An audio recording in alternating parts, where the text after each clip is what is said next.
Good morning, everyone. It is July the 7th, 2019, and welcome to our Genie seminar.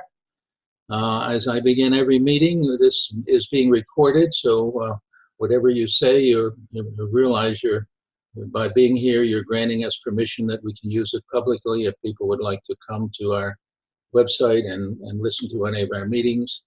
We hope that there will be Genie seminars like this spread throughout the world, very much like Alcoholics Anonymous began with the two alcoholic men, and as a way of meeting, sharing their genies together, and then learning together to create a better world. And one of our main purposes, as we've discussed, is to look at some of the main issues of our world situation and bring heads together to share our ideas where we each have some skin in the game.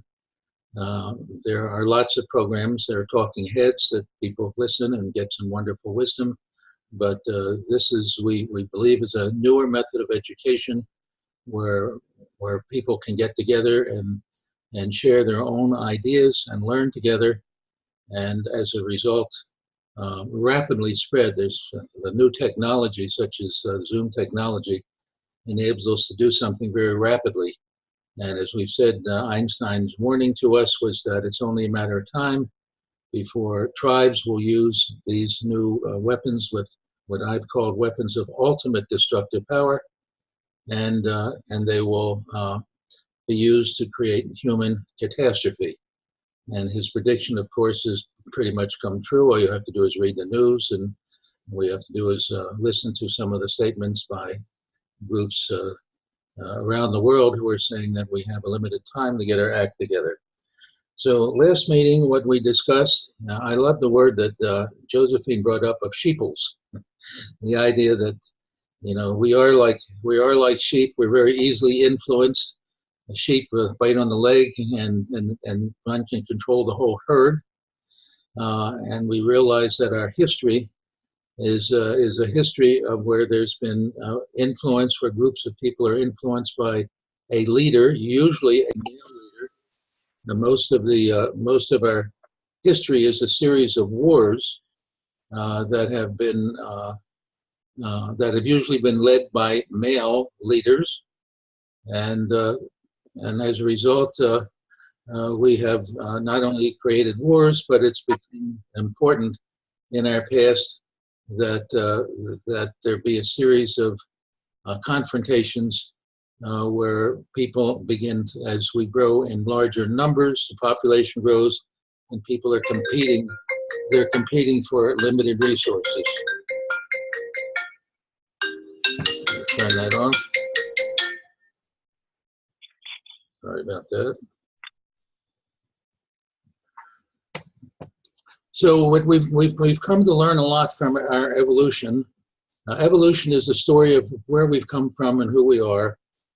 And we've learned from the stories of our past. And one of the stories, of course, we've talked about a number of stories. One of them, the situation with sheep, and that we're born with an animal brain.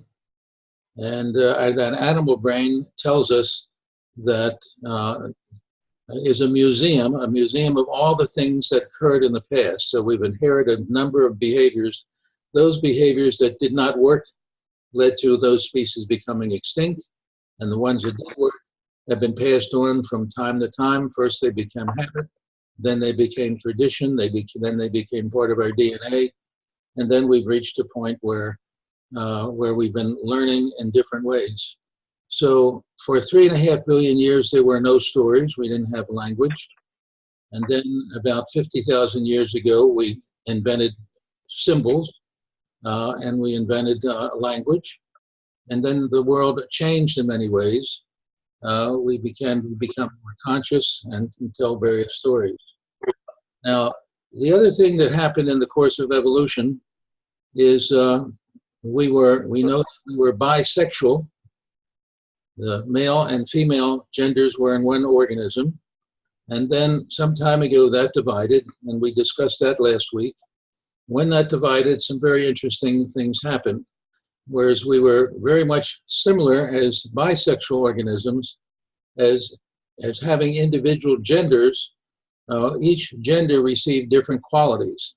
The male, we said, received muscles, power, received the ability to make seeds and makes perhaps 20,000 seeds a day. Some people say as many as 300,000 a day. And also was given the role of spreading seed, of competing for harem rights and protecting offspring to maturity. The female, on the other hand, was given the ability to birth life, in other words, to love, to direct her energy to nourish the child for 9 months, and was given allurement or beauty to attract seed. So males were given power, and females were basically given love. Males were given sort of the need to spread seed fairly rapidly from place to place. We see that in animals. And women were required to develop a long time perspective on things. They realized that through a course of time that it's going to be 9 months to carry the baby. They're not ready to fight. Rather, they're ready to love and nourish. And in the case of human, probably a couple of decades before the human is able to survive. So we have that as part of our history. And then we've also talked about last time that how males have basically used their power to dominate women. We've said that in the course of history, men have been given the right to vote. Men create the rules for the most part. Men create the wars. And women have been subject pretty much to discrimination in various ways. We know that man-made rules in the most primitive state allow men to legally murder women if they don't obey men's rules. We've talked about the physical situation, that it's legal in some ways to remove the clitoris, to cover women and so on. And even today, in the most civilized society, we see there's quite a distribution. So we've said that that when the separation occurred, males were given muscle, women were given love. And here's one of the key points I'd like to make for today's talk. You know, power without love is blind. Power leads to creating more power and more weapons. So power without love is blind, but love without power is lame. Love without power is not capable of doing very much if it has no power. So when the sexes were separated, we had a very strong imbalance between the two. And in the course of history, we've seen that males have used their power to create increasingly more powerful weapons. So we started off with muscles and teeth, and then we went to sticks and stones and bows and arrows and bombs that kill a few at a time. So our history has been defined by a series of confrontations, usually led by male leaders, by wars led by male leaders. Even today, when we see shooters, the shooters are virtually always males who are getting AK rifles and whatever and doing the shooting. We don't see that with women. So we've created more and more weapons to the point where Einstein is saying the weapons we have today are so powerful we can no longer deal with the world the way we used to. We must be a newer way of thinking. So what happened then is in evolution, about 50,000 years ago, we started that we created a language. And what kind of language did we create then? We created a language that is basically described as tribal. Tribal meaning the meme that govern our society, as we've said in the past meetings, what's good for me, my family, and my tribe for here and now. And as a result of that, well, we see that we've created a language that is an either-or way of looking at the world. Us or them, good or bad, right or wrong. So Einstein is telling us that's the reason we have wars. It's the reason why if we don't change the way we think, we will soon create the next war, and the next war will be the end of civilization as we know it. So that brings us up to our last meeting where we were saying now, is there anything we can do about it? And that's our job today. Can we come up with any solution? Now, we've said that the facts say today that there are 9 countries that have these weapons with ultimate destructive power. It's a fact that the next war will probably begin with one button being pushed that will cause other leaders who have these weapons to release their weapons, and the next war will probably be over in a matter of minutes. We talked about last time and previously the Hawaiian incident where, if you recall, when the false alarm was sounded for 30 minutes, for those 30 minutes, what did people do? They prayed, and they were bargaining, ready to give up anything and everything they owned for it to be saved. And the other thing they did was to call their loved ones. So during that time, nobody was checking the bank to see how much money they had. They weren't doing their usual things.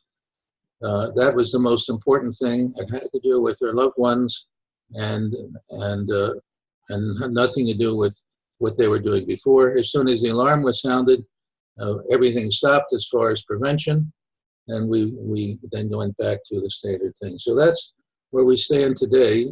And the question is, do we have the ability to do anything about this?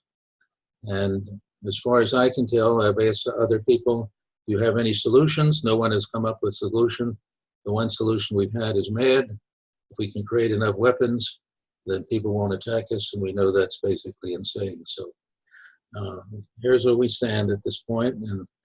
And Einstein's solution was we have to teach ourselves a newer way of thinking, because the language we have is a language that basically says what's good for my family and my tribe for here and now. So I'm going to turn the talking stick over now and see if we can come up with any solutions, or see if you have any thoughts about it.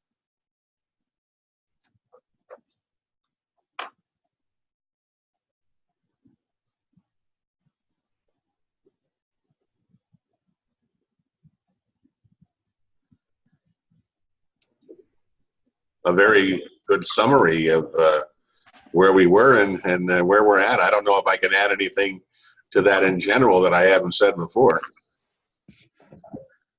Well, we talked about, do you give up? You take the pessimist point of view, that spend your money, enjoy it because it no, hardly. I'm still here. I think there's an interesting concordance between Josephine's notion of sheeples and the story that you just told or retold, Dad. Organizing ourselves in tribes is basically built on following, and it is an odd, somewhat nonsensical combination of individuals who want to gather power and do gather power, and people who want to be followers. And because I think those two things in my mind usually don't go together. And I wonder if it's not really so uniform as, power and love, or domination and following. I think that's a interesting concept, but it's an oversimplification of kind of what constitutes the humanity that we're trying to navigate in a different direction. But it just seems to me that those two things seem not to walk hand in hand. People who look to amass power, I think, are not necessarily, and I think it's individuals in the society who look to amass power and take advantage of the following nature of the rest of the herd. I think if every individual, if that was their evolutionary endpoint, we would just have chaos. There really wouldn't be groups. People, I think, if everyone individually is looking for their own power, wouldn't give away their power to somebody else, and maybe trade it for collective power. So I think that if we're looking for a solution, that it seems to me that takes us in the direction of two solutions: either become one of the elite few who accumulates power and influences the sheeples, to go in a different direction instead of over the cliff, or to appeal to the people themselves and call on a strength that they generally have not exercised because they've abdicated that strength to the leaders of their whatever their tribe is. I think either is a daunting task, but well, that's all that comes to mind.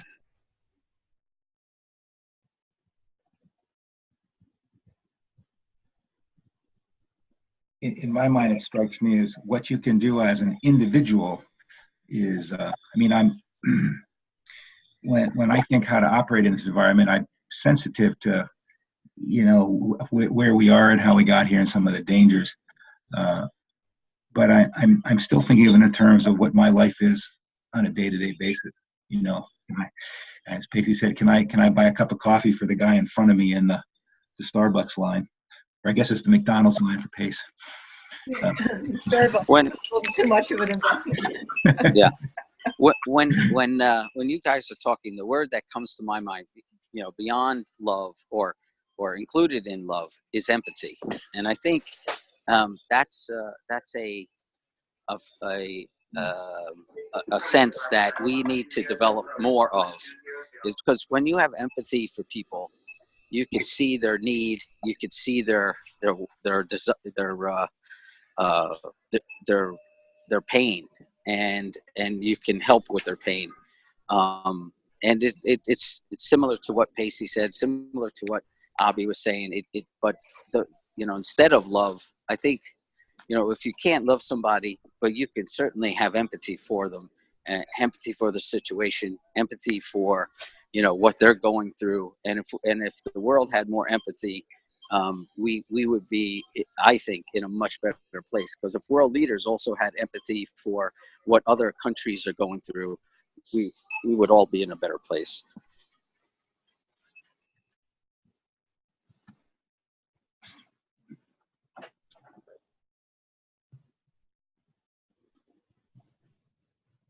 Okay, I agree with you, John, about the utility of empathy, but isn't empathy just incorporating the concerns of someone else's tribe into your own, whether it's, empathy for, a child or someone in front of you, or for another country? I think there's a kind of the pessimist view is there's still an either or mentality, where if I'm empathic to your needs, then I'm just saying that, well, in some ways we're part of the same tribe. So by protecting you, I'm protecting me. Or by writing your situation, I'm writing a situation that's within my tribe, as opposed to, the absence of empathy is basically, you guys are the other tribe. I don't feel for you because I want to kill you. You're not part of what I value in the universe. So I think empathy is I think it's a great quality, and I would like to have more of it. But I think it's kind of a road to something more, or something more. Empathy can be fickle, and I think if empathy is a road towards just acceptance, where I'm not making an exception because I'm taking care of you, I care about you. If that's just part of the norm, then it's just like admitting someone into your tribe or my tribe.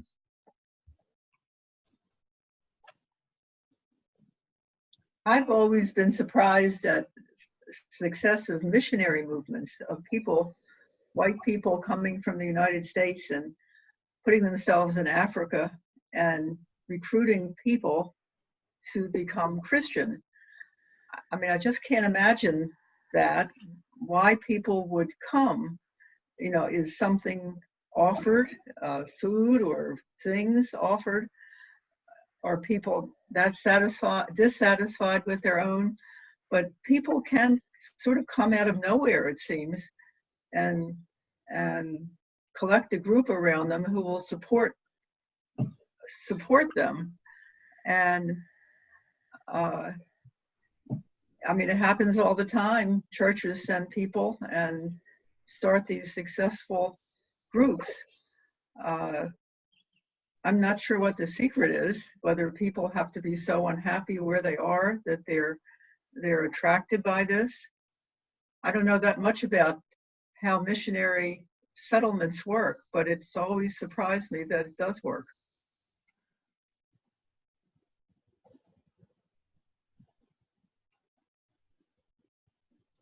All right, I want to go back to the beginning of something that you were saying, Don, and you've said it before. And I think some of the setup is not, some of the history that you give, it seems it positions men as bad, where somehow the male energy is bad and the female energy is good, and it's what we need. But it also disempowers or takes away the power a bit of from women. It's as if love has no power, and it's even called lame. So that's a little, I would tweak. I know what you're trying to say. I would just tweak that a bit, because I personally know, listening to it, and I hear other arguments, and it's pretty. People will challenge it and want to fight it just without even getting to the message I think that you're trying to deliver. So I would caution you with that. And Marilyn, regarding missionaries, I think, and I don't know much about it either, but they are giving education and food and housing and, free stuff, whatever the free stuff is, which is a good entree into it. And they also are giving a message of hope. And, so I think it's all of that combined to allow the message to go forward. Some things that we talk about, here, what is the message that we're trying to deliver that people are going to listen to? What are they listening for in the message that we're trying to deliver that they will accept, and hopefully, accept the message in the vein in which we're trying to deliver it.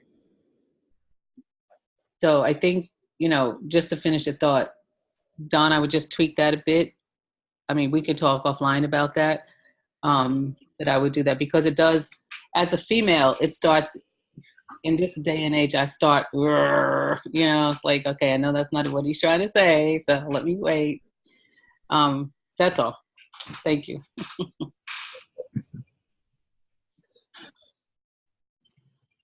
I think that I agree with what you just described, Josephine, and I think one way of changing this that might be, you're talking about, disembodied principles. The principle of power is such and such, and the principle of love and such and such. But I think in reality, those things only exist in a person and an environment and a situation.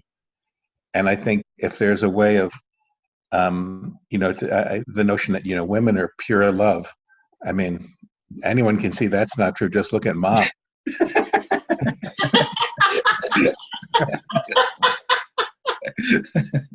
But I think if there's a way of talking about, power and love, not as disembodied concepts, because I think that is objectionable. I mean, it's objectionable for me, for men as well, to say, well, we're just the embodiment of power.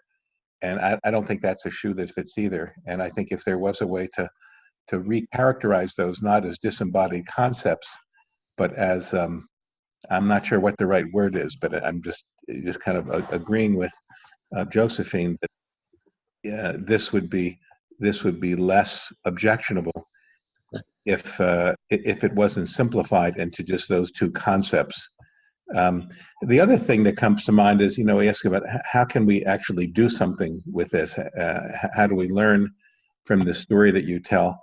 And I think what Mom brought up about missionaries is valuable.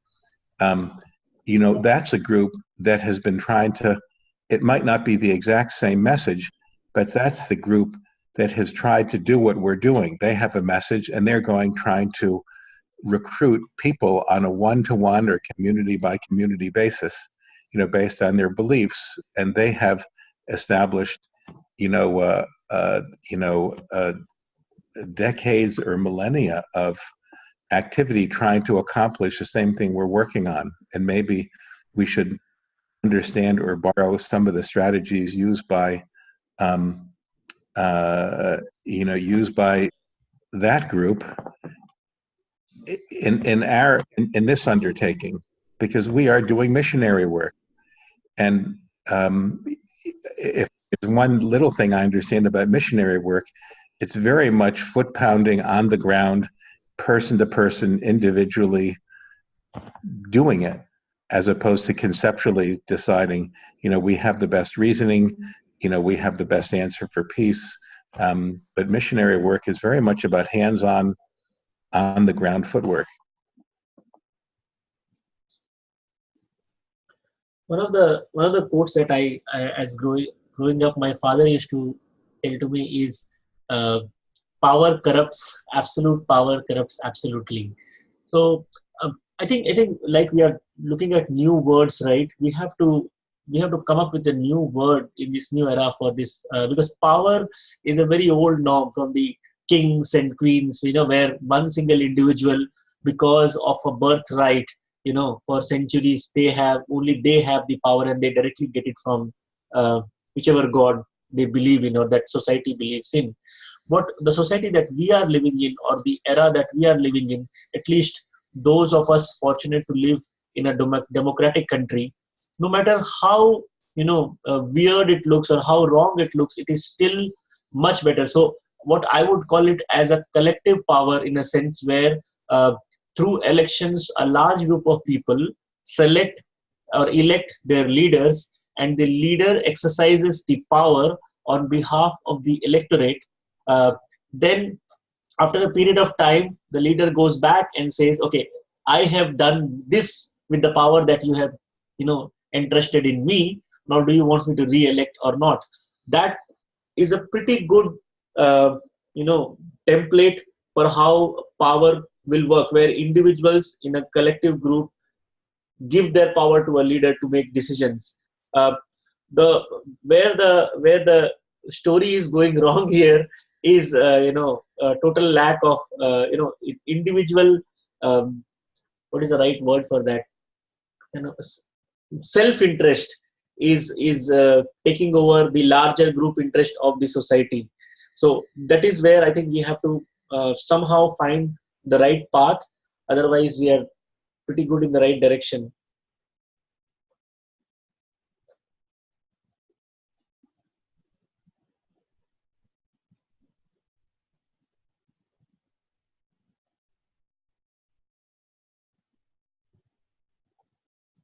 Yeah, I'll say when I look at history, I look at some sort of what I see as really pretty good progress over the last 100 years. I think democracies, having people, representative governments and stuff, I think that's been actually quite positive developments, and I think it also explains why we're in the predicament we're in, because it is such a powerful way of concentrating people's interests. So I don't. I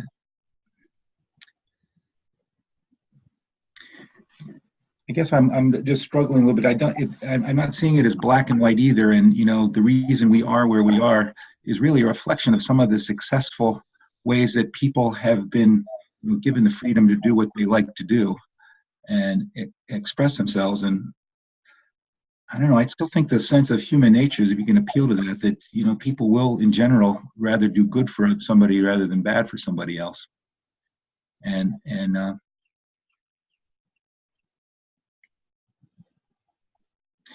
I don't know. I'm just thinking, tapping into that somehow at a local level, to me, has always been kind of key. I think something kind of came to mind that's a little bit tangential to the. I'm as most of you know, I kind of like to see how this works on an individual, what I can do as an individual, what people can do, kind of in a concrete sense. And I'm thinking of the case when I drive up to the highway, or come to the highway entrance or exit, and I see somebody with a sign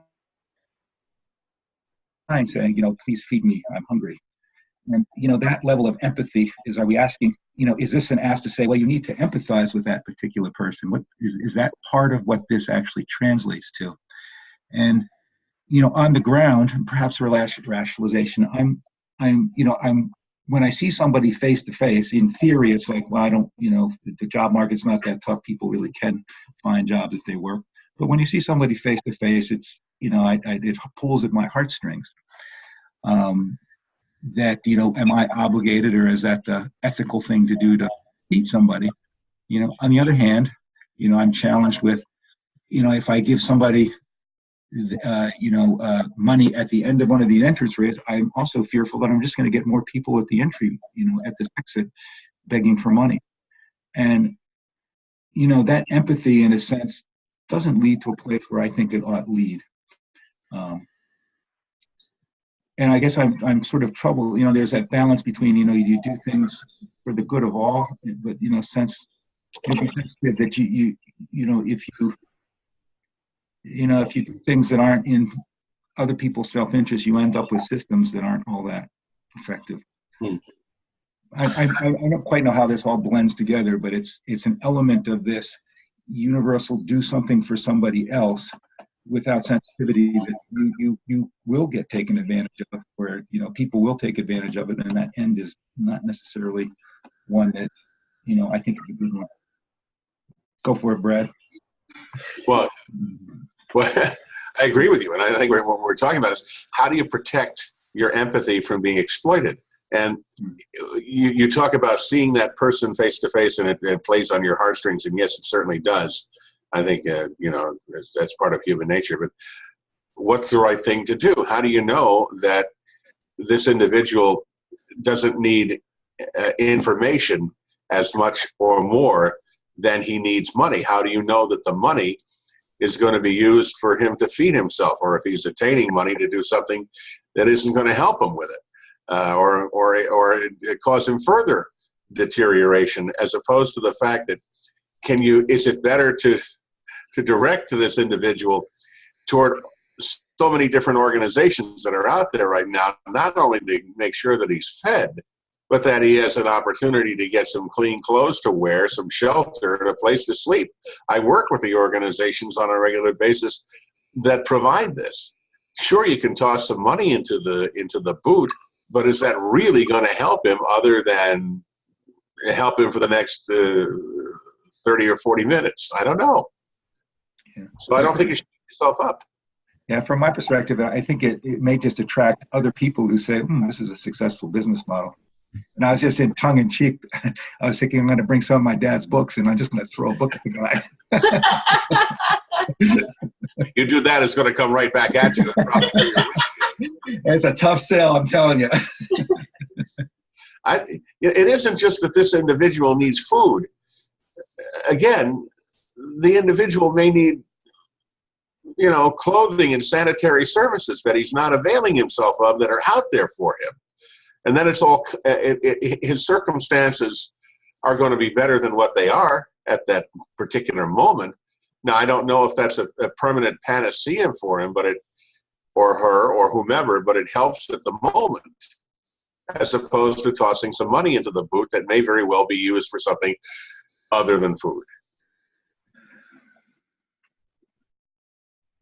There is this guy in India.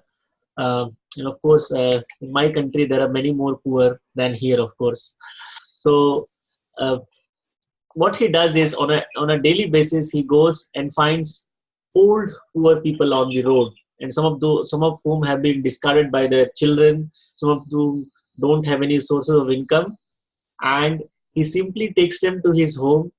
He gives them a very nice bath, feeds them good food, and then lets them go. So that is what he does, and he has been recognized by a lot of non-profit organizations for doing this great work. And he has limited resources. He's not a very rich man. He's a very average middle class person.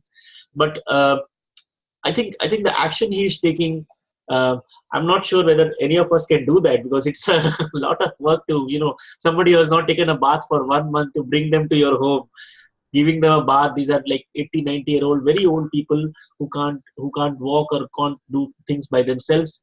To clean them up, give them some nice food for one day, and then So that, and move on to the next person. That also is a tough thing. You have a person who is in need, but you have limited resources to equally divide to many people. So my point is, I think throwing the money, I get your point, Brad. Instead of that, there is one of my friends who is heavily in non-profit organizations. She's providing a lot of services to many non-profit organizations, was telling us that there is enough money in this area. What is needed is time from individuals who have the ability to do something good. All of us, I think, need to provide more time. This is a good forum we are doing. Apart from this, we have to do a little bit more somewhere else probably, and that will make the world a little better. So Abhi, empathy. Let's go back to empathy for a second. I think empathy is the feeling, right? So you feeling the person pull at your heartstrings is a good thing, right? I don't think that's a bad thing. I think the person who feels nothing and is empty inside and decides that this person is in front of their car and wants to run them over because they don't think they deserve to stand on the corner and beg, that's the people who we probably need to reach, okay? So whether or not you decide to donate in that forum, I think that's the behavior, right? That's a different choice. But I think we're talking, and I think John can speak to that. I think feeling the empathy is what I think he's talking about. Interesting. So my sort of sense, your sort of sense is that. Yeah, that's right, Josephine. You're right on. It's the feeling of empathy. Well, if you're feeling a desire to run somebody down who's in front of your car, that's going to be somebody hard to reach, because that's not empathy. A lack of empathy, that's being psychotic. And yes, we have that out there too. But I'm gathering that, I guess that's a sort of a view of what the human condition is.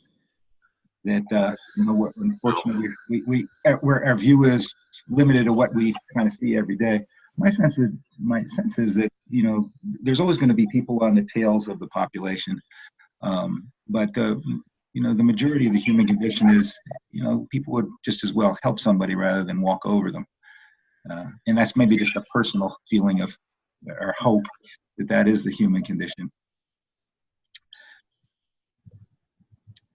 My sort of my personal trouble is I don't think we're the people who are that far gone. I'm not sure what we're going to do for them. It's the people who aren't that far gone. Is there any way to coalesce that point of view? And my trouble with it is that if you do feed somebody, do you get more people who are doing that same thing? If you feed starving people in third world countries, this abstract notion, my thinking now is you just get more people and more starving people, a larger population, and you just use less resources and time. So and I kind of extend that to the person at the end of the highway ramp, that the more people who throw money at them, the more people you're going to see standing at the end of the highway ramp. Well, that's true. And what I'm going to say, it isn't being heartless to recognize the simple truth that you're always going to get more of what you subsidize. And if you make it easy for someone to do really nothing, make no effort in his own behalf, then what would motivate him to present that effort, to marshal that effort? It's, as I said before, you see the kind of people that you're talking about.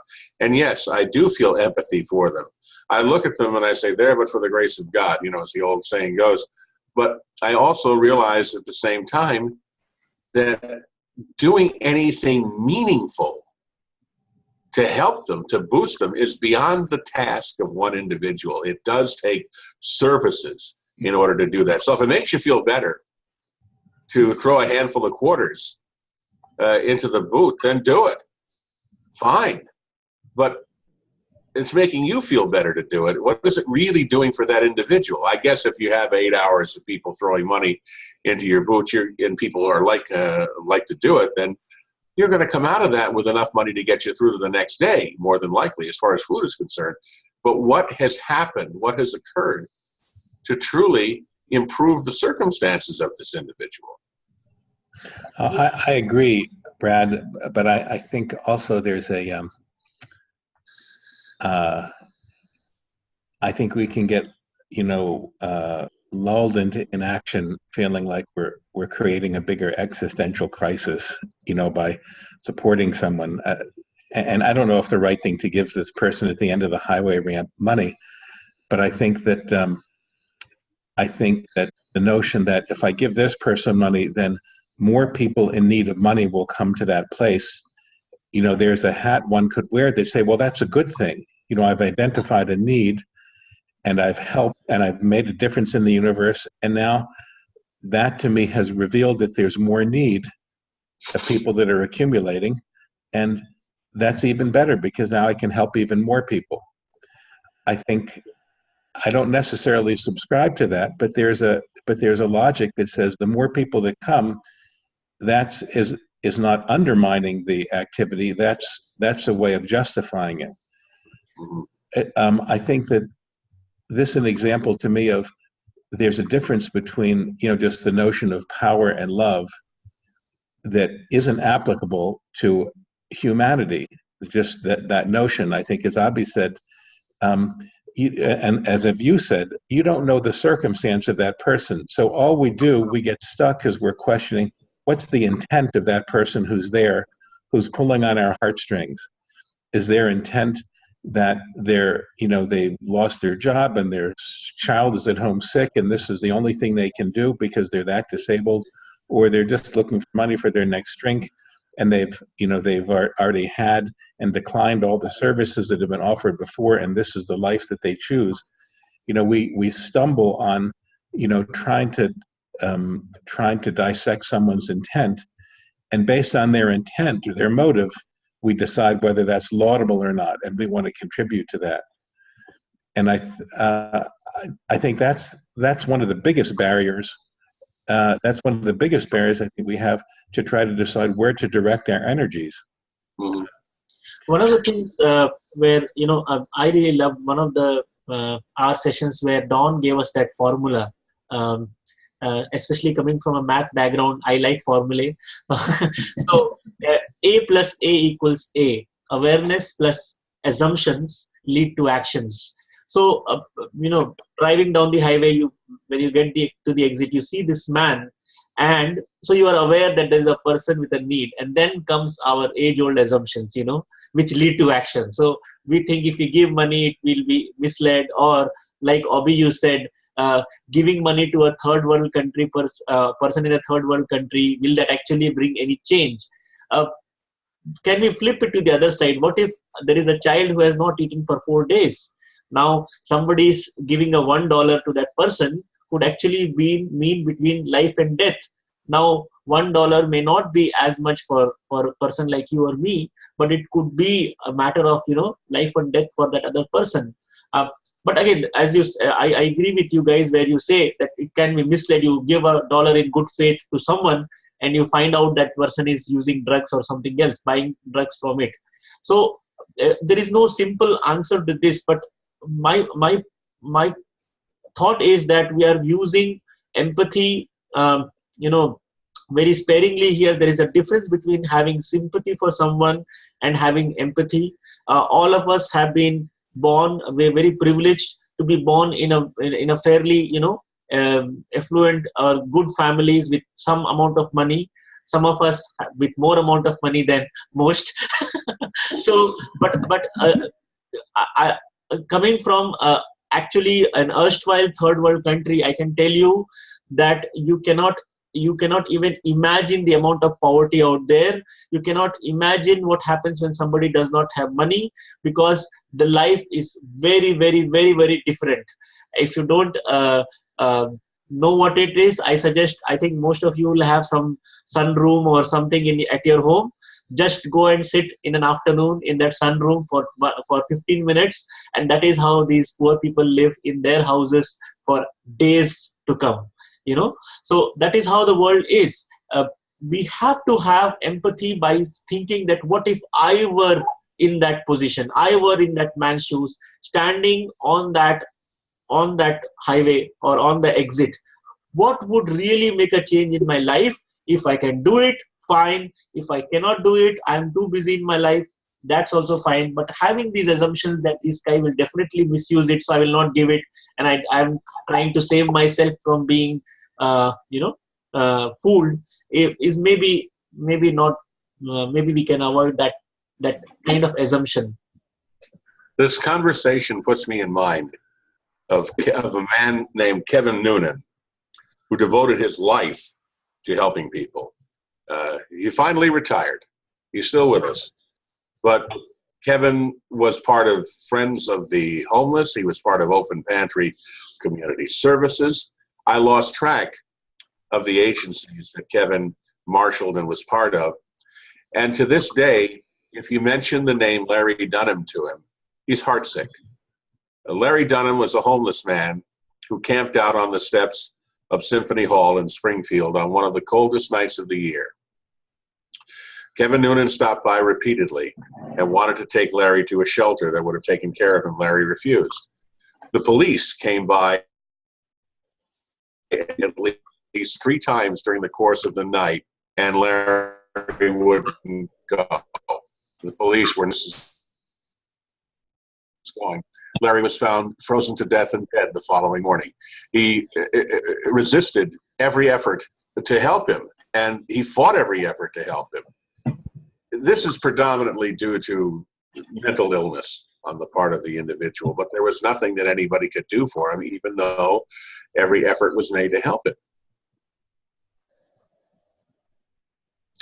Comes a point where if the person you're trying to assist won't cooperate with you, you can't do anything for them. I think we've been talking about either or, and I think the both and fits right now. I think education, I've always felt that, these huge contributions that Bill Gates makes for medicine and food to third world countries should be accompanied by some sort of education and job creation. So I think you can do both. I think of this project in India where school children are given nutritious meals, thousands and thousands every day, are subsidized, and they have enough data now to say that learning is better, the kids are succeeding in school and getting jobs. So it's got to be, I think it's got to be both. Your conscience shouldn't be eased just by giving money for food, for every day. You can't benefit from education. I think they found that if you come to school hungry. That's why these school breakfast and lunch programs are very common now, and they seem to be working. So it's trying to do both at the same time and not say one or the other. And you're going to have the law of averages. You're going to have a few misses. People that you give it to either will not accept it or will use it in the wrong way, but doesn't mean you should stop trying.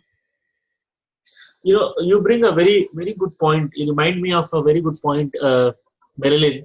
So what has happened in India, very interestingly, is in 70 years of our independence, for the first time, a person became a prime minister who comes from a very, very poor family. Like, he used to be a tea seller as a growing kid. After school, he would go and sell tea in trains. Very, very poor family. So when this guy became earlier a chief minister of a province or a governor of a province, and later on he became the prime minister of India, he realized that, talking about these big ticket ideas is going to do nothing, because the rich will become richer and the poor will remain poor. So for the first time in India, there is a person who is talking about real poverty alleviation by stuff like the one you said. Not only is he expanding the program for the midday meal, which is what it is called, the nutrition for kids, they have expanded it to create the creation of toilets for millions of different schools where kids were leaving school because there was not enough toilet facilities, poor schools I mean. And then he is now working on this big program, two big programs. One is to make drinking water available to every single home in India. Water has become a huge crisis in India, mostly because of its own doing, like the way people have misused drinking water. So that is one. He has really, he's thinking 10 years in advance, and it is going to create a very good outcome if he is able to implement it. And second is, there are many poor pregnant women who don't get good nutritious food. So he is targeting them, because what he has been realized from other people, other experts, doctors and everyone, is that if the mother is not fed well before she or while she is pregnant, then once the baby is born, it is already too late. After that, no matter how much you feed the baby, it will not recover that much. So that, I believe, is another program which will create a lot of good results in long term for India. But I'm really happy that some of these things are last mile delivery is happening in India, and it is showing these results by a large number of people are getting out of poverty because of this. It seems to me that we get caught up in, this is a specific problem, but can we look at the larger situation? We tend to sometimes realize that we go back to Einstein, who basically said the root of all these problems is the way we think.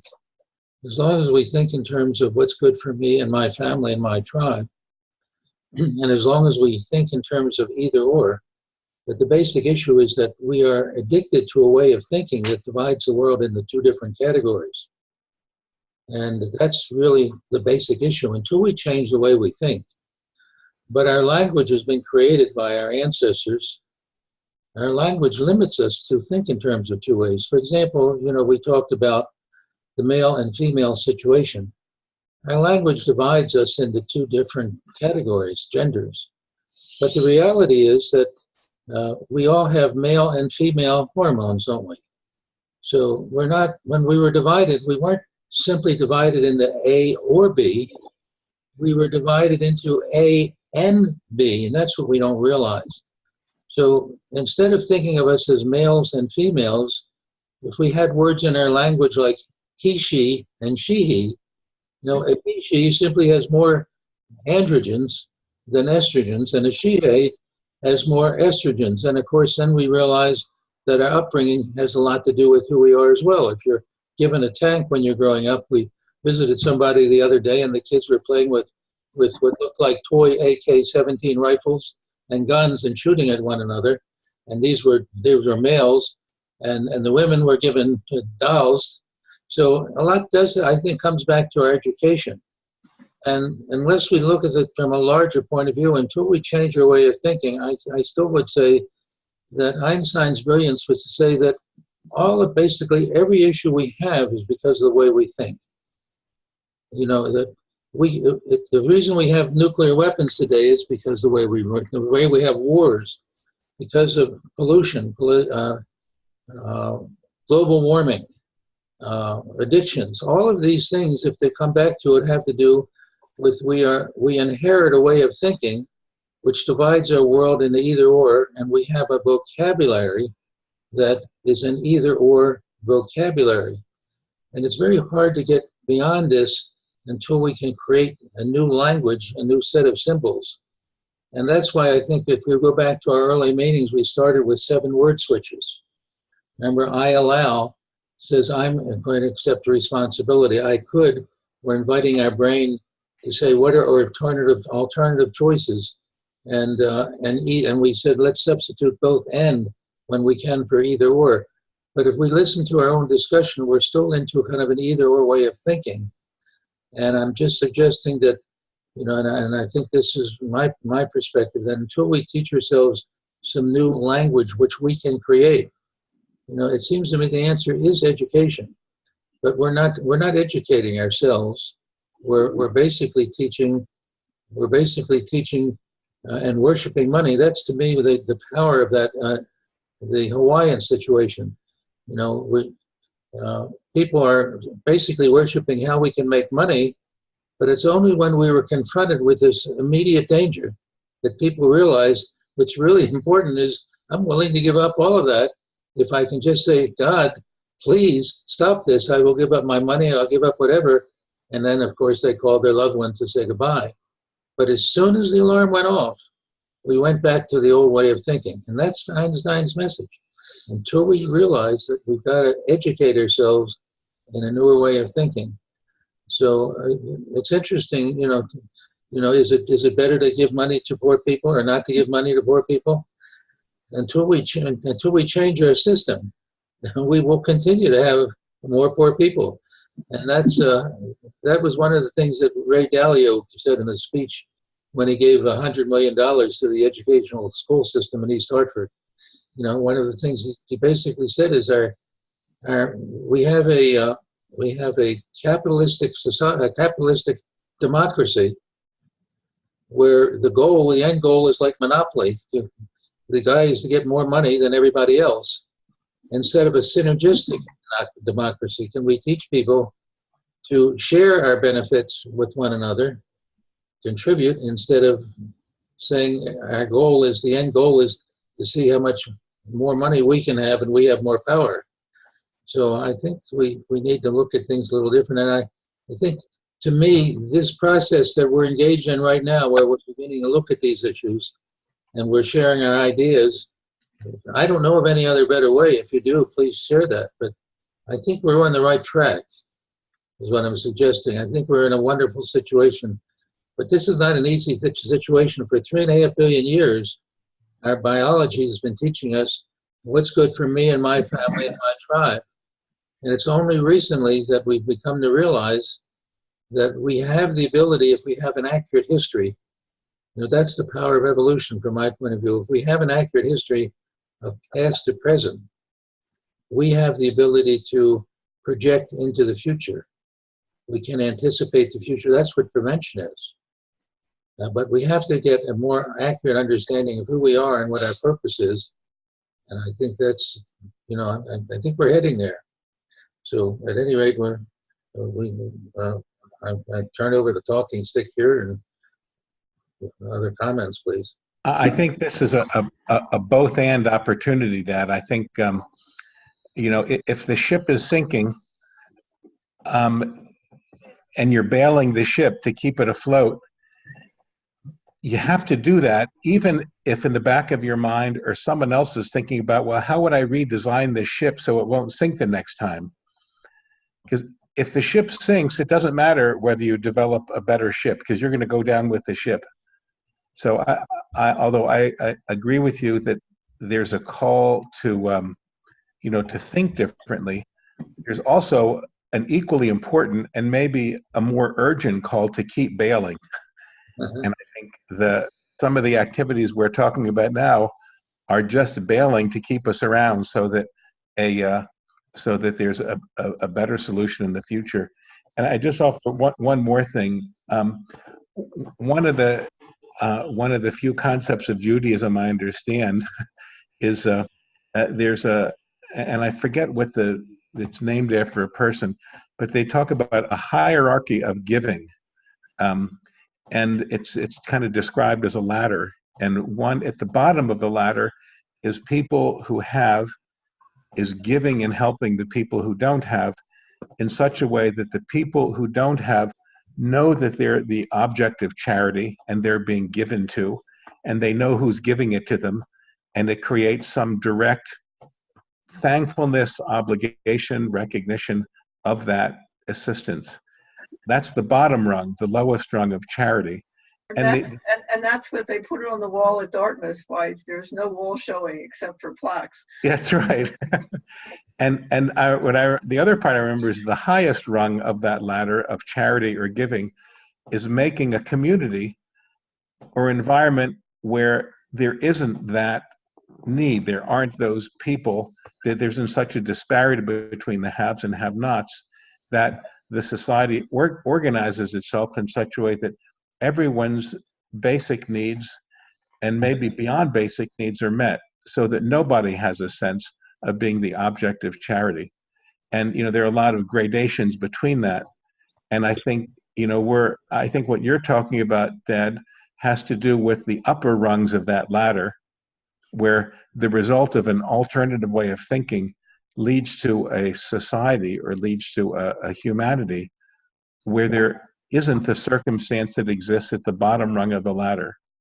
But the bottom rung of the ladder, right, is really what's most apparent. And I think that, I think it's a both and. I think we have to think about a new language, but I think it's equally important and maybe more urgent to think about what we're faced with.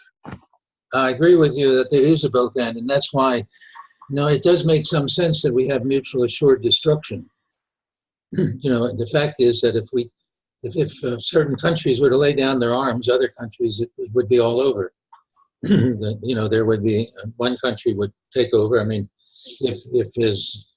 we watched the movie Churchill last night.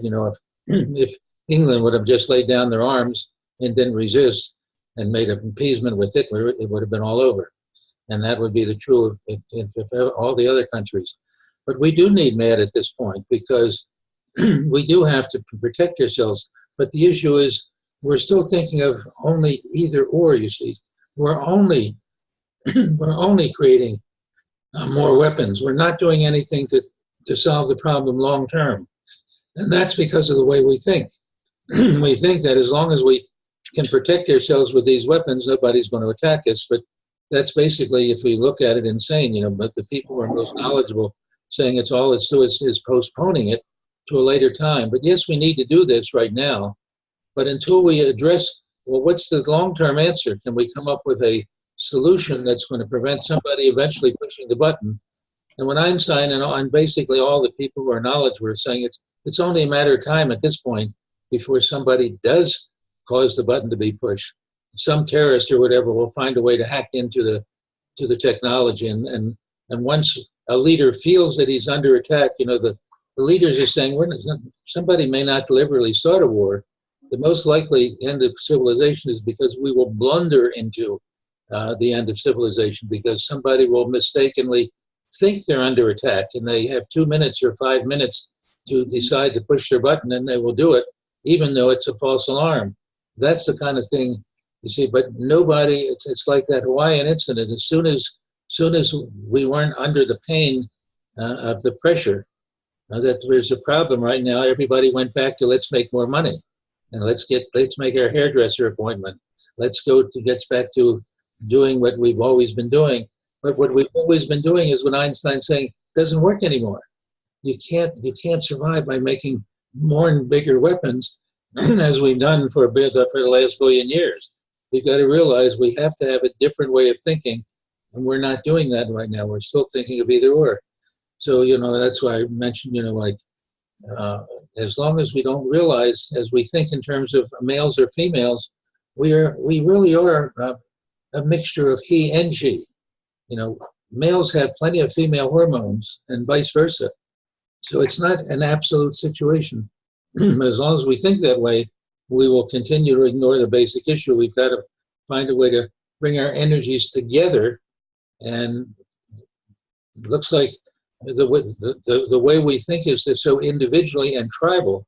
Our language is such, look what's happening in our tribes. You have to be part of a tribe, and you have to be allegiant to that tribe and be prepared to kill or murder for your tribe, because that's the way it's always been. Until we realize that it doesn't work anymore. And that was Einstein's message. We have now weapons that you can't, there's no more war followed by cure. Our history has been war, and countries make up the losing countries. Even Germany, who was defeated, and Italy was defeated, they're very powerful countries now because we've had limited weapons. As someone said, you have all these aircraft, you have aircraft characters and all these airplanes and so on out in the ocean outside of Iran, and that's going to protect us, so on. And then somebody in Iran says, one bomb will wipe out that fleet in no time. Think about it. Today's technology unless we start thinking differently, we've got to find a way where we end our difference by negotiation, by education. I think I agree with what you're saying, but the problem is, as long as we continue to think the way we've been thinking and we don't realize it, it's only a matter of time before we're going to get into bigger jams. Now, any last comments? Please share your comments as we're getting into our, our time of our meeting. I won't say much because I talked a lot this meeting, but in support of what you just said, we have a president who just displayed tanks and military prison at our country's parade, and some of the comments are we don't even fight that way. We don't even use tanks anymore. It's an old symbol of an old manner of war, but that's what he's chosen to represent our supremacy, and it's just he's just working to flush us down the toilet faster than we're doing it ourselves. The irony in what you say is that he has, I just read a news earlier this morning that he has the highest approval rating of his presidency. All right, I have one last thought. So if we know, if our whole being is about tribalism, right? And we know if we accept others or at least get them to be allies, we become stronger. So the more allies you have, the stronger you are as a tribe, right? That's the whole theory, right? So we try to get people to be on our side and who want to fight for us, etc. So if we follow that logic, why haven't we as a globe realized if we all work together, we do better, right? So why don't we want everyone to be a part of a tribe where we can all get along? So I'm trying to figure out where's the disconnect between being together and then fighting, right? So we just want them to be part of our tribe. Is it our tribe and no one else's tribe? But then we're back to fighting and then we're weak. So the logic somehow seems flawed to me, and I'm just not exactly sure where it breaks down. As long as we have the motto, "My way is the only right way," that's the old way of thinking. Until we can have change, one sentence would change everything. What's good for my tribe and your tribe for now and the future? But we're not there yet. That's the issue. Can we do that through a process of education? Biologically, our DNA teaches us we are part of a tribe, and our tribe, it's important that our tribe survive because that's the way it's been for as long as history has been shown. He who has the biggest weapons wins. But that's not true anymore. When everybody, if every tiger is not just equipped with teeth, but every tiger is equipped with a nuclear weapon, we'd have a very different world. And unfortunately, right now what's happening, we have 9 countries that are equipped and another one that's beginning to join the club. And what's happening, we're just making more bombs, which it's the either or. We haven't done anything yet that makes sense to figure out a long-term solution. That's why, Einstein is telling us there is a way. We have to teach ourselves a newer way of thinking, but we're very resistant to that because we keep saying, my way is the right way, not your way. And people, if you have the message, just because you tell people a better way, they don't want to hear that. The only way we'll do that is we have to show them, we have to lead by example rather than by dictation, by dictating. But our normal way of thinking is we want to tell people, we want to tell Trump, you've got to change your way of thinking instead of saying, we've got to change our way of thinking. We've got to teach ourselves a newer way of looking that's a both and way. And then maybe we'll be a role model for others. So that's my conclusion. Pearl, you haven't said anything. You want to unmute yourself and have a comment or before we start the meeting? Well, I feel that reality is always with us, and unless we get on the phone every Sunday, or I get on the phone, and the rest of you get on, can be seen. The thing that we're speaking here, or trying to speak here, from our best shot is truth. And the truth hopefully applies to the reality of the situation, but everyone's truth is not the same. Hopefully, this truth will lead to the reality of what's happening, and perhaps the understanding will be an answer to peace, which is what we're all trying to move towards. I don't know how you get people who come from such different situations in life and from such different origins in life, how you get them to listen to what is our truth, those of us who have had an education, and as somebody, Sherrod, I think, has said, a good family, et cetera, et cetera, et cetera, how you get to this point and how you bring people to this point. But even bringing people to this point assumes that you are working in their reality, not our reality. And when you talk about third world countries where, women are defiled the way they are, well, they're sold into slavery and made to produce more and more children by families that brought them up and gave birth to them. It's an overwhelming project. And so I think we can only start with the simple truths we speak to each other, that we keep reality in mind at all times, because that's really the only one truth that we have to give our attention to, and hope that with this understanding that good will come out of evil. That's what my thought is for the day, and thank you for listening. Stephen, you haven't said anything. Would you like to comment? Sure. Thanks, Don. I appreciate everyone's input into this. I feel like that the complexity of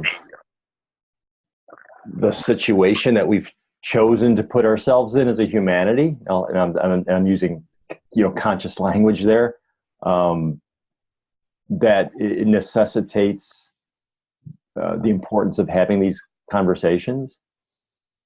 So Don, appreciation to you and everyone for being willing to come together and just explore and just continue to speak to the recognition that there is a better way, and we may not have the answers today, or we may not be able to implement what we believe are the answers today. The dialogue is perhaps one of the most powerful means of us coming together, even if we all have different ideas. So I'm grateful for this as a forum, and recognize that as more and more people do this, the system will evolve itself. I don't know when, but as more and more people come together to have the conversations, I have the faith that the system will come together to solve and to answer a lot of the questions without us trying to figure it out. Thank you, Stephen. Yeah. Okay, well, we're at our end of our time, and one of the things that I know Stephen is interested in is conscious evolution. It's an area that he's a leader in, that field, and until we become consciously aware of things, we're not going to make any change. And I do feel that we are the ones. I think our background teaches us that we have a history that we look still towards more power.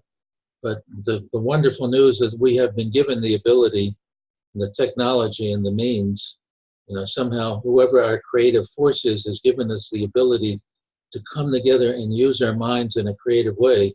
And if there's going to be a change that's going to occur, it's not because it will happen. I think that's the fallacy we get into. It's because we will make it happen. That when we realize that we are the ones we've been waiting for, as somebody said, and if we put our heads together, as we are doing in meetings like this, we're just one group, but if we can, I think the answer is we can have many, many groups like this putting their heads together and bringing their ability to solve problems. what makes us different from every other organism in the universe that there is we've been given what I've said is a genie organ, an organ that has the ability to use language and tell stories that lead to solve problems. We can use our imagination to make mistakes, and then from our mistakes in our mind, where there's no penalty, using imagination, that we can pick the ones that work, and that's the way we can go from here to where we would like to be. As Jack Canfield says, who sold so many books, how do we get from where we are to where we want to be? And the way we do that is basically by education. But we've got to educate ourselves in the right kinds of things, and not just that the answer is making more weapons or more money or whatever. Money is simply a symbol that our ancestors have created as a symbol of power. In itself, its power again is blind. It can lead to peace, or it can also lead to bigger weapons and the end of civilization. So thank you all for sharing, and we'll end our meeting now. We'll just have our business meeting, and please stay with us, Stephen, for our business meeting if you can. Okay, folks, All right. we'll see you all next Sunday, and we'll stop the recording here.